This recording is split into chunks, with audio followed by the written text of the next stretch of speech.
Tarim mummy. পৃথিবীর হাজার বছরের ইতিহাসের মাঝে চীন সাম্রাজ্যের ইতিহাস অন্যতম সমৃদ্ধ। এর পেছনে মূল কারণ হলো চীনের ইতিহাস সংরক্ষিত আছে চীনের পথে ঘাটে, অলিতে গলিতে, দেয়ালের কারুকার্যে, ভাস্কর্যে এবং মন্দিরের বেদিতে। এছাড়াও বিখ্যাত পণ্ডিত এবং পরিব্রাজকদের ব্যক্তিগত নথিপত্রে চীনের ইতিহাস বিস্তারিতভাবে ফুটিয়ে তোলা হয়েছে। 1978 সালের দিকে চীনের তারিম অববাহিকা অঞ্চলে বেশ কিছু লাশের সন্ধান পাওয়া যায়। ইতিহাসবিদদের কাছে লাশগুলো তারিম মমি নামে পরিচিতি লাভ করে।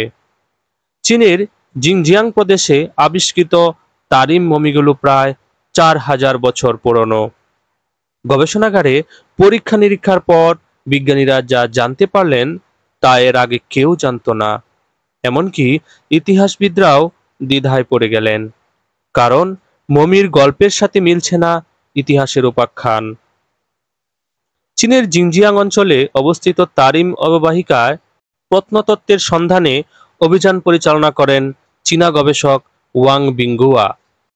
সেই অভিযানে ঘটনাক্রমে তিনি মাটিতে উল্টানো একটি নৌকা আবিষ্কার করেন।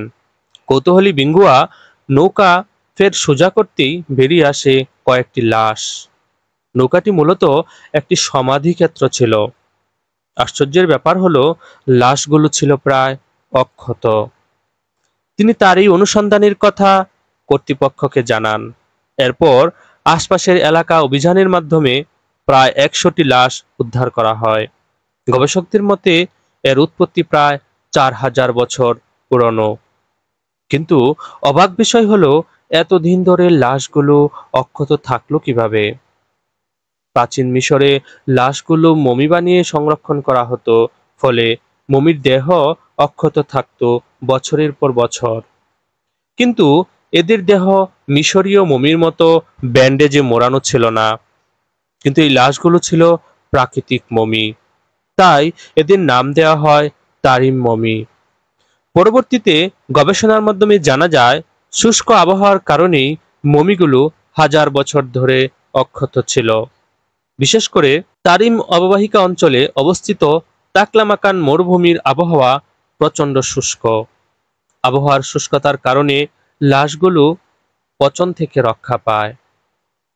তবে গবেষকদের বিস্ময়ের কারণ ছিল অন্যদিকে। লাশগুলো দেখতে স্থানীয় চীনাদের মতো ছিল না, এমনকি এশিয়ার অঞ্চলের কোনো জাতির সাথে এদের কোনো মিল পাওয়া যায়নি।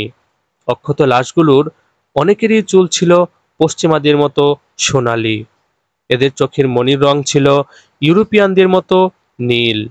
এদের পরনের পোশাকও ছিল পশ্চিমাদের মতো। তাই তাৎক্ষণিকভাবে মমির উৎপত্তি নিয়ে কেউই একমত হতে পারলেন না। তাই মমিগুলো গবেষণার জন্য ইতিহাসবিদদের হাতে তুলে দেওয়া হয়। গবেষণার শুরুতে মমিগুলো কার্বন ডেটিং টেস্ট সম্পন্ন করার জন্য বেইজিং বিশ্ববিদ্যালয়ে পাঠানো হয়। টেস্টের ফলাফল অনুযায়ী জানা যায় সেগুলো প্রায় 3000 বছর পুরনো। লাশের কফিনের ভেতর বেশ কিছু গুল্ম পাওয়া যায়।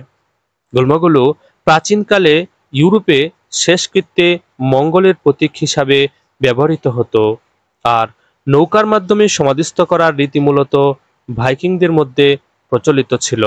তারিম মমি অনুসন্ধানকে চীনের প্রত্নতত্ত্বের ইতিহাসে সর্বশ্রেষ্ঠ অনুসন্ধান হিসাবে চিহ্নিত করা হয়।